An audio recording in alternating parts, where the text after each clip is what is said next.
Kalau kita mengamalkan politik Islam, kita tak akan memilih sesiapa-sesiapa. Semua adalah rakyat. Semua mesti diberi peruntukan yang sama rata. Itu keadilan. Kebajikan mesti difikirkan oleh kerajaan. Tak boleh pilih bulu. Tak boleh pilih sesiapa. Boleh. Yang sokong kami bagi. Yang tak sokong, datang bincang. Tak bincang, kita tak bagi peruntukan. Macam suara PMS Ustaz. Pandai Ustaz. Tak, itu ayat-ayat yang tak sepatut keluar daripada seorang pemimpin kalau dia memahami politik Islam. Sebab politik Islam adalah politik yang bersih, yang suci. Kita nak tolak amalan kotor dalam politik kan. Bagaimana orang yang terlibat dengan rasuah lantik sebagai pemimpin, dia terlibat dengan amalan rasuah, terang-terang terbukti.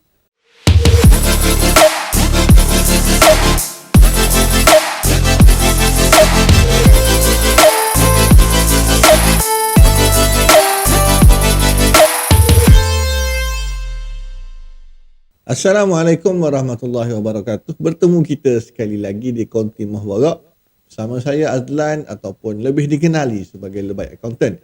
Hari ini kita jemput seorang tetamu istimewa.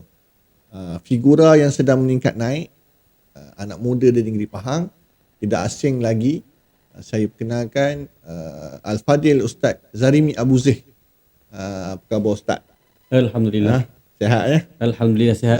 Mungkin boleh perkenalkan diri kot sikit supaya orang yang melihat boleh lebih mengenali Ustaz yang saya kira sedang meningkat naik ni di Negeri Pahang ni. Sila Ustaz. Bismillahirrahmanirrahim. Assalamualaikum warahmatullahi wabarakatuh. Terima kasih kepada moderator Muhbarak kita pada hari ini. Saya Muhammad Zarimi bin Abu Zih diamanahkan sebagai Ketua Pemuda PAS Negeri Pahang pada sesi kali ini. Ketua Pemuda PAS Negeri Pahang ya. Yeah. Alhamdulillah. Saya kira Ustaz juga seorang penggiat ataupun pengusaha ataupun pengetua lah di salah sebuah mahat tahfiz di Negeri Pahang ni lah. Mungkin Ustaz boleh sharing sikit lah tentang mahat tahfiz, halu tuju dia ataupun objektif mahat tahfiz tu yang sedang dibina ataupun yang sedang diusahakan. Okey, mahat tahfiz kita ni kita usahakan yang berdaftar secara dan kita bergerak secara sendirilah. Istilah dia mahat tahfiz swasta. Matlamat penubuhan kita ni kita nak melahirkan pelajar-pelajar yang boleh menguasai bidang Al-Quran, menghafal Al-Quran di samping menguasai kemahiran-kemahiran semasa dan mereka ini tidak ketinggalan lah dengan mata pelajaran akademik dan sebagainya. Dan kita target selepas mereka habis tamat belajar, insya-Allah mereka akan disumbangkan kepada gerak-gerak kerja perjuangan Islam lah, insya-Allah. Dan tujuan kita tubuhkan mahat tahfiz ni memang kita nak lahirkan lebih ramai juru dakwah, yang akan melaksanakan kerja-kerja dakwah, kerja perjuangan, kerja jihad, politik Islam dan sebagainya lah, insya-Allah. Insya-Allah. Alhamdulillah kita dapat lihatlah niat suci, direction ataupun misi mahat tahfiz tu sendirilah, dan kita doakan agar terus berkembang dan terus melahirkan dai-dai. Insya-Allah. Insya-Allah. Baik Ustaz selaku ketua pemuda, saya tarik sikit dalam konteks politik hari ini.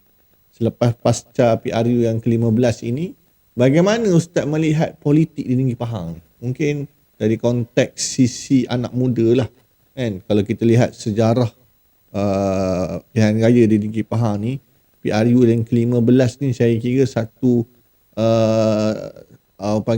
senario baru lah. Yang mana kita lihat suara anak muda tu dah jadi satu suara penentu dalam kemenangan di peringkat pilihan raya lah. So kali ini kita lihat bagaimana kerajaan negeri tidak dapat dibentuk secara bersendiri, dan mungkin itu menjadi satu cetusan kepada politik baru yang akan datang. Sikit komen daripada Ketua Pemuda PAS Negeri Pahang. Kalau kita melihat kepada perkembangan senario politik pada hari ini sangat menarik lah.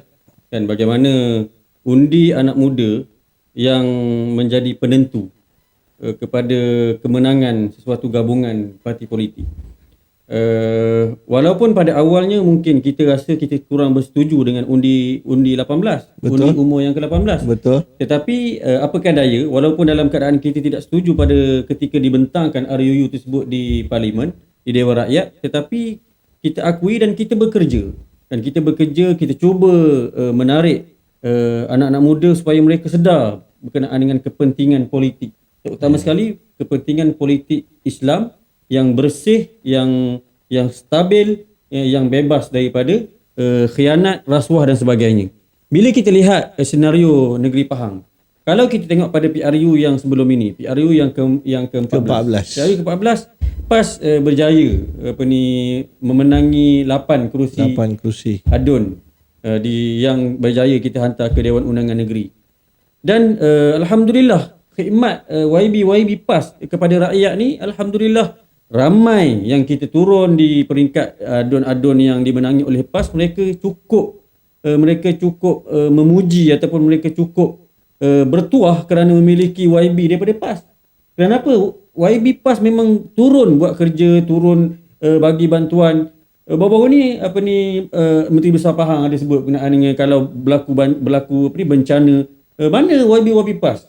Allahu Akbar. Saya kira tak perlu nak sebut benda macam ni. Sebab apa? Sebab satu, bencana ni tanggungjawab bersama, tak kira parti politik dah. Betul. Yang keduanya, alhamdulillah setakat saya terlibat dalam Dewan Pemuda PAS, bila datang bencana di negeri Pahang ni, sebagaimana yang kita dah maklum, tentera semut merah kita, Jabatan Amal adalah antara jabatan tenaga yang pertama sampai di tempat bencana. Mana mungkin kalau Jabatan Amal boleh turun, YB kita lagi lah. Betul. Awal lagi turun untuk bantu melihat bencana, musibah yang berlaku di kalangan rakyat-rakyat mereka. Dan apa yang dilakukan, apa yang kita buat, apa yang YB kita buat bekerja untuk rakyat, hasilnya ialah kita boleh lihat pada PRU yang ke-15. Betul. Bagaimana rakyat Pahang mula berubah. Dan kita lihat mereka yang first time voters, kan, undi 18 ni, mereka sangat cerdik, mereka ada kesedaran atas hasil usaha kita dan juga pimpinan PAS, bagaimana mereka telah menyedari tentang kebobrokan, tentang rosaknya sistem yang ada bila dipimpin oleh mereka yang tidak memahami tentang halal dan haram, tak memahami tentang kerosakan. Banyaklah isu-isu yang berlaku sehingga anak muda kita memilih PAS ataupun Perikatan Nasional. Alhamdulillah kita boleh sama jumlah 17. Daripada 8 menjadi 17. Maknanya peningkatan saya kira 100%. Masya-Allah. Daripada, itu yang berlaku daripada 8 kursi ke 15 kursi. Ya. Kalau konteks Perikatan Nasional ke 17 kursi. Maknanya ada dua daripada bersatu. 100% peningkatan sokongan. Rakyat Pahang membawa mesej yang jelas yang saya kira kerajaan hari ini, Pakatan Harapan Barisan Nasional perlu mengamalkan politik yang matang. Ya, kita setuju. Semestinya. Bagaimana kalau kita lihat kepada ucapan Menteri Besar yang viral baru-baru ni. Bila dia kata kalau tak ada peruntukan, tak payah bertanding pilihan raya. Betul. Ini ucapan yang sangat dangkal daripada seorang Menteri Besar. Dalam keadaan dia kena beza. Jika sesuatu gabungan memenangi pilihan raya, kan?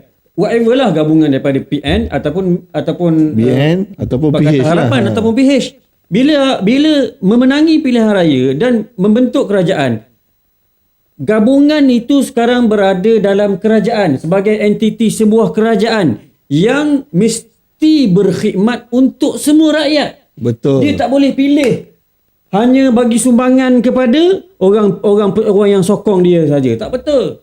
Ini satu fahaman ataupun tindakan politik yang sangat dangkal yang telah dilakukan oleh kerajaan negeri. Bahkan sebagaimana yang kita tahu, yang amat mulia pemangku Raja Pahang menyebut dalam perasmian sidang pembukaan DUN yang sebelum ni tu, dia Baginda menyebut supaya pihak kerajaan menyalurkan bantuan yang sama rata kepada yang berhormat daripada pembangkang. Betul. Sekarang ni kerajaan negeri tak laksanakan pun. Kan? Tak bagi bantuan pun. Sebagaimana yang diterima kepada penyelaras yang dilantik. Yang sebenarnya tak ada pun. Adakah kewajaran penyelaras ini dilantik walhal rakyat sudah memilih seorang wakil rakyat di situ yang diangkat sebagai yang berhormat di situ, yang saya kira dalam proses demokrasi berperlembagaan ni, mereka ini walaupun pembangkang adalah sebahagian daripada kerajaan dalam membentuk polisi di Dewan Negeri.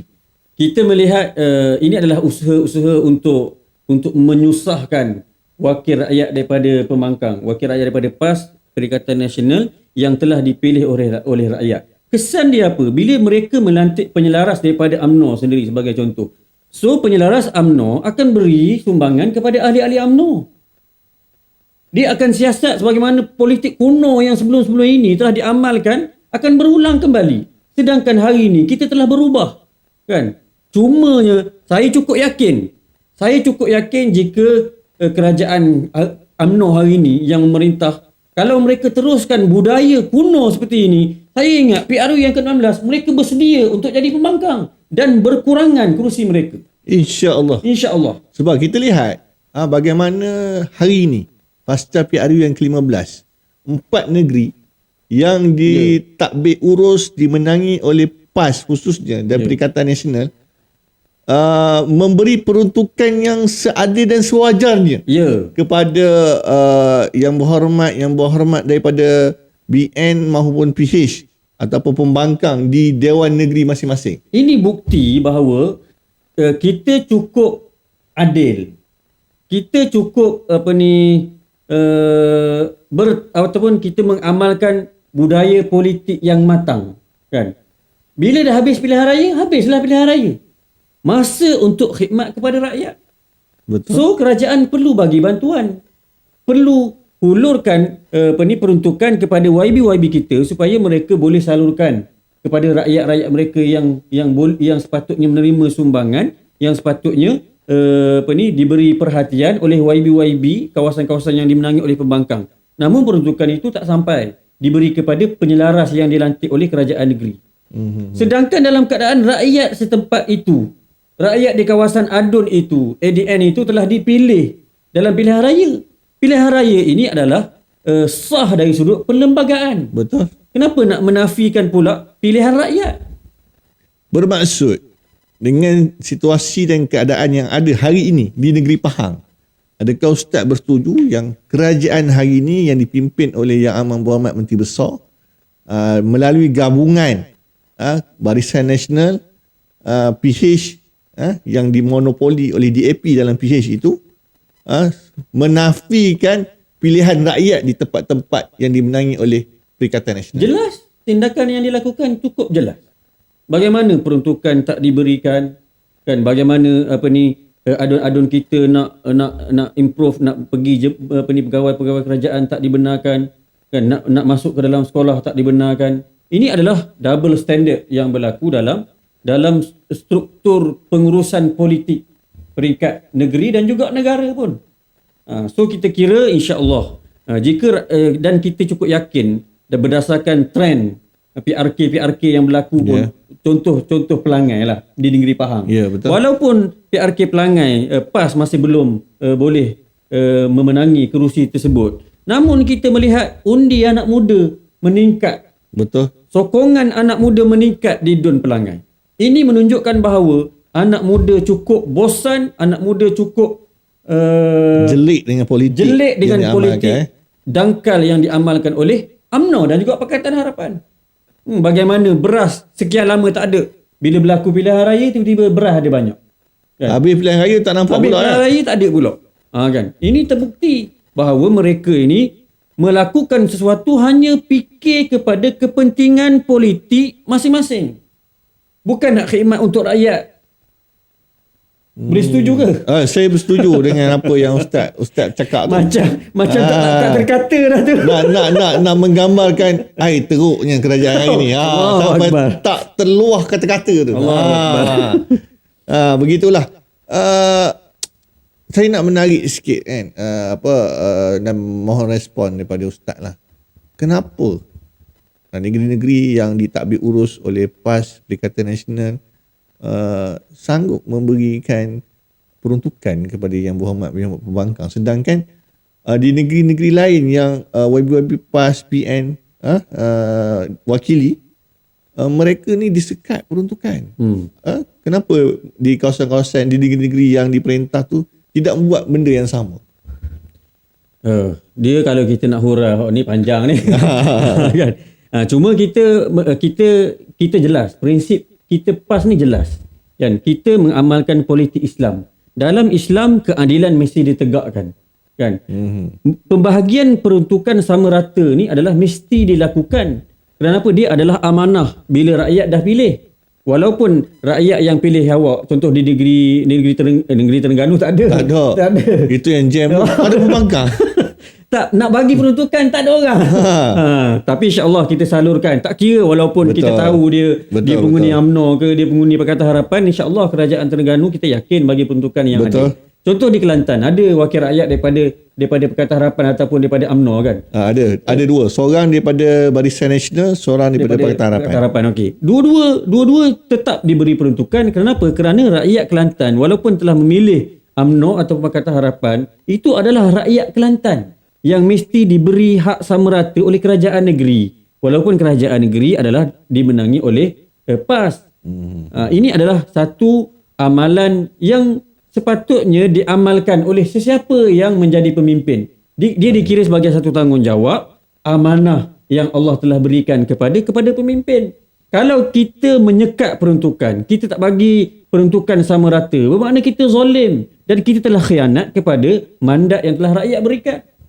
Betul-betul saya setuju, sebab saya tertarik dengan seorang ahli Dewan Negeri di Pembangkang lah, di Perlis. Ada seorang daripada Pakatan Harapan yang mana dia sangat berterima kasih kepada kerajaan negeri Perlis kerana memberikan peruntukan yang sama rata kepada dia selaku pembangkang, sama je dengan adun-adun lain dalam kerajaan negeri Perlis. Ini jelas membuktikan yang PAS Perikatan Nasional ni tidak mengamalkan politik kuno.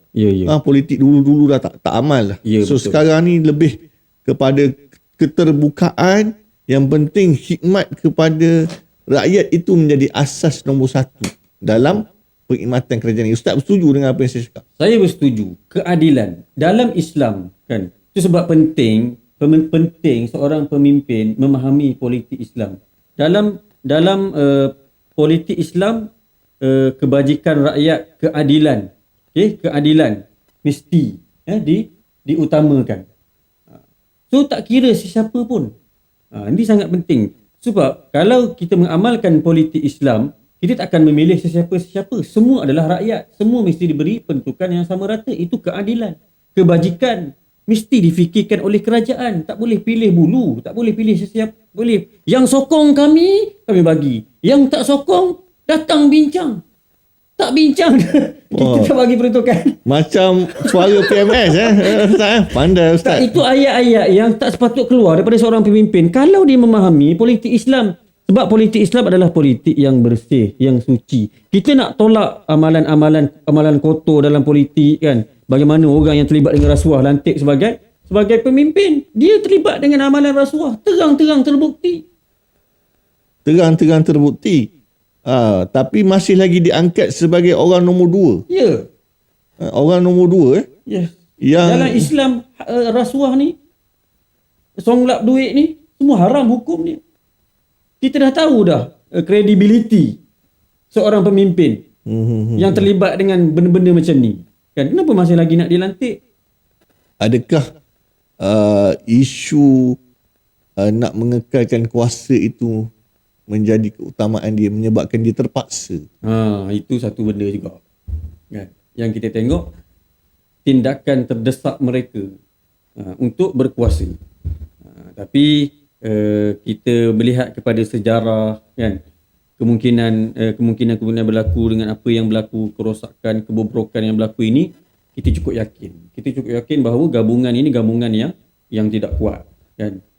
Mungkin umur kalau tak sampai PRU yang ke-16 pun mungkin lebih awal kalau Allah nak takdirkan, kan? Allah nak Betul. takdirkan dengan doa-doa daripada orang-orang yang zalim, orang yang dianiaya, kan, yang tak terima bantuan. YB kita yang jenuh mencari peruntukan sendiri ataupun gaji sendiri Untuk serve. untuk bagi khidmat kepada rakyat yang memerlukan. Allah Akbar. So saya ada pepatah lah saya dengar lah. Kalau dikirakan YB PAS khususnya lah kan, lebih asnaf daripada asnaf. Betul Ustaz? Allahu Akbar. Kita tak payah komen lah. Tapi Alhamdulillah, walaupun orang cakap macam tu, YB PAS kita tetap perform. Betul. Dan beri khidmat yang terbaik kepada rakyat. Betul. Di negeri Pahang, di tempat yang mereka menang. Baik. Saya kira kita pun dah dapat penjelasan yang panjang lebar tentang isu, antara isu lah yang berlegar-legar khususnya di negeri Pahang ni lah. So sebagai seorang ketua pemuda, saya kira sebagai kesimpulan kepada isu ataupun yang kita sedang bercakap pada hari ini, dan pengharapan seorang ketua pemuda untuk menghadapi PRU yang ke-16. Walaupun kita cakap PRU 16 tu jauh, tapi sebenarnya ia satu pengharapan ini sebagai salah satu direction ya, sebagai seorang ketua muda nak bawa sebuah organisasi mungkin sedikit daripada Ustaz lah. Kesimpulan tentang apa yang sedang berlaku hari ini khususnya di Negeri Pahang, tentang senario politik, kerangka politik dan juga pengharapan selaku ketua pemuda PAS Negeri Pahang terhadap senario sokongan anak muda dan PRU 16 nanti macam mana? Panjang soalan moderator. Nak tutup je tu. Nak tutup supaya mesej tu sampai. Begitu. Sebagai kesimpulan lah kan, kepada perbincangan kita pada hari ini. Kita melihat kita cukup terkilan dengan tindakan-tindakan yang dilakukan oleh pihak kerajaan pada hari ini, kan, yang cuba menyekat, yang cuba tidak adil kepada YB kita lah terutamanya. Dan mungkin ada lagi banyak perkara yang mungkin kita tak sempat nak sentuh pada hari ini. Tetapi harapan kita, insya-Allah kita bersedia untuk menerajui. Kita PAS bersedia untuk menerajui kerajaan negeri Pahang. Kalau pun takdir Allah waktu PRU yang ke-16 pun, insya-Allah kita bersedia. Dan beberapa KPI telah kita tetapkan di peringkat Dewan Pemuda PAS Negeri Pahang, kan, untuk melahirkan lebih ramai pimpinan daripada kalangan pemuda supaya mereka boleh memimpin anak-anak muda dan juga boleh menjadi seorang pemimpin yang bersih, kan, untuk kita tawarkan kepada rakyat di negeri Pahang. Kita tidak fokus kepada anak-anak muda sahaja, kan, tapi bila jadi kerajaan semualah, kan, semua akan kita secara keseluruhannya kita cuba sedaya upaya untuk jadi sebuah kerajaan yang bersih, yang stabil, kan, yang berkebajikan untuk semua rakyat tanpa pilih pilih kasih, pilih bulu ke pilih parti politik mana-mana. Sebab kita bila dah jadi kerajaan, kita akan menjadi khodam kepada semua rakyat, kan, insya-Allah. Dan kita tawarkan kerajaan yang insya-Allah akan mengurus harta perbendaharaan negeri dengan lebih baik, insya-Allah, kan. Banyak isu-isu yang kita yang berlaku di sekitar negeri Pahang ni, bukan kita kata kita nak selesaikan. Memang tak boleh kalau dapat perintah negeri esok nak terus selesai, tak boleh. Kita kena tengok dulu masalah ni punca daripada mana, kenapa berlaku, kena kaji dulu, mungkin akan ambil masa, tapi kita cuba untuk selesaikan. Begitulah yang berlaku sebagai contoh di negeri Terengganu, kan, dengan stadium runtuhnya, dengan banyak projek mega yang menjadi gajah putih. Betul. Dan tak diselesaikan, dan alhamdulillah hari ini kerajaan PAS banyak telah selesaikan menyelamatkan duit rakyat yang telah dikorbankan tanpa memikirkan dosa dan pahala apa semualah. Jadi kita, insya-Allah, kita cuba buat yang terbaik. Kerana apa? Kerana prinsip kita jelas. Kita meletakkan politik Islam di hadapan. Yang mana baik itu kita kira sebagai pahala. Yang mana buruk, kan, yang mana dosa kita tidak akan lakukan, kita akan berhenti. Dan kita cuba buat yang terbaik untuk kebajikan rakyat lah, insya-Allah. Kan? InsyaAllah. Satu soalan terakhir. Ada lagi soalan? Ini saya nak jawapan Ustaz ya atau tidak je. Boleh. Okey. Adakah Ustaz yakin dengan insya-Allah PRU 16 selewat-lewatnya PAS Pendekatan Nasional boleh menerjui kerajaan di Kepang. Ya atau tidak? Ya, insya-Allah. Ya, alhamdulillah. Itulah sikit sebanyak apa sembang-sembang borak-borak kita petang ni bersama dengan Ketua Pemuda PAS Tinggi Pahang, Ustaz Azharimi Abu Zeh. Terima kasih Ustaz kerana sudi datang daripada Temeloh ke Konti Borak ni. Alhamdulillah, dan insya-Allah kita akan terus ataupun berjumpa lagi di siri-siri akan datang dengan tetamu-tetamu yang lain ataupun dengan isu-isu yang lain selepas ni. Terima kasih kepada semua. Terus bersama kami, memberi sokongan kepada kami dan mendoakan kami untuk berkhidmat dengan baik kepada jamaah ini dan juga kepada masyarakat sekitarnya, insya-Allah. Terima kasih, jumpa lagi. Assalamualaikum warahmatullahi wabarakatuh. Waalaikumsalam warahmatullahi.